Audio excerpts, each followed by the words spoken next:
Hello, this is Joaquin Martinez at Evolve. Today I'm going to show you how to use Watchout 7 as a standalone server using Evolve's UMS or Universal Media servers. To my left is my configuration for this demonstration. I have a single UMS server with the back end facing the camera so we all can see all the outputs that I'm working with. I'm using 5 outputs, 1 GUI feed from one GPU, and then 4 4K 60 DisplayPort outputs on the other GPU going to these 4 monitors. Now Watchout can run using a single license as one server to output on the same machine. Using Watchout is now more convenient and cost effective. This is extremely beneficial for production environments where efficiency and flexibility are key. Now let's get to it. So here you see my Watchout 7 GUI feed. Up on the top right corner, you're going to see my 4 4K monitors. So as soon as I start assigning and putting content, you're going to see this masterpiece come to life. Quick tour.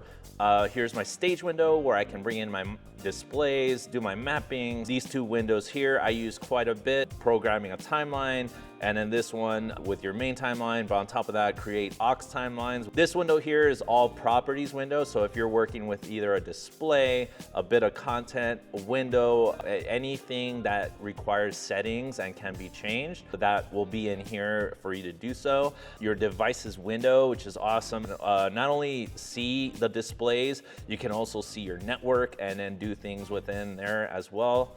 Your assets window is now where you can import your content.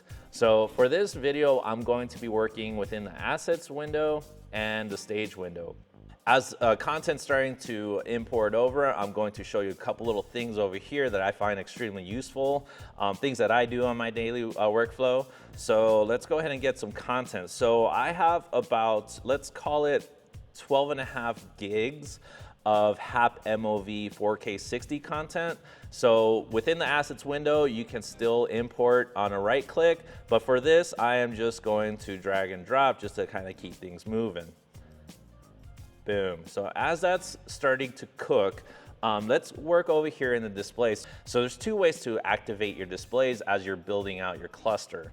So you can simply right click the display on your devices window and hit enable, or under the device properties, there's a little heart right in here that as soon as you click that, turns purple and now you're activated. How can I verify that I'm activated, you ask? So if you scroll down, you're going to see all the good fun stuff that comes with properties within your device, resolutions, assignments, what outputs, what servers, what color, warps, but all the way at the very bottom, I love using this workflow here. So I like to put a test pattern. Okay, great, cool. We're connected. Am I truly sure which one it is that I'm working with? So right below these test pattern tabs, there's a click box with the term render info on it. So if you click this button here or this box, boom, you now see some display information out of your display. So I'm going to go ahead and activate these and test as I go. Boom. Great, cool. So now let me activate these last 2 quickly. So right now we have display information on 1 and 2. What about 3 and 4? I might have moved that accidentally. So what I want to do is highlight 3 and 4, but now you're going to see in your properties window something that says multiple values. So you can only assume it's because you have multiple devices or displays selected. So guess what? Now if you scroll down, you can check your test pattern and send it simultaneously to whatever device you're working with. So let me go ahead and just activate that render information, display 1, display 2, display 3, display 4, rock and roll. Let's go ahead and just highlight all of those and now uncheck that render info. Now we're ready to program our show.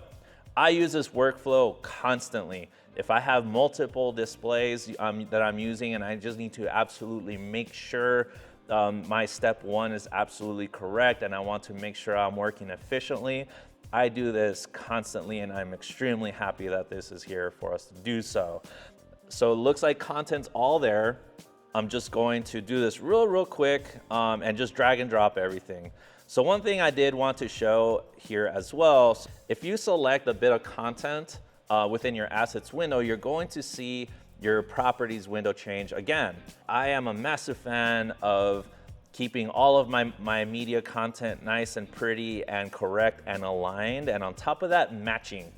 So I'm using all HAP content, 60 frames per second, 38, 40, 2160, great, perfect, cool.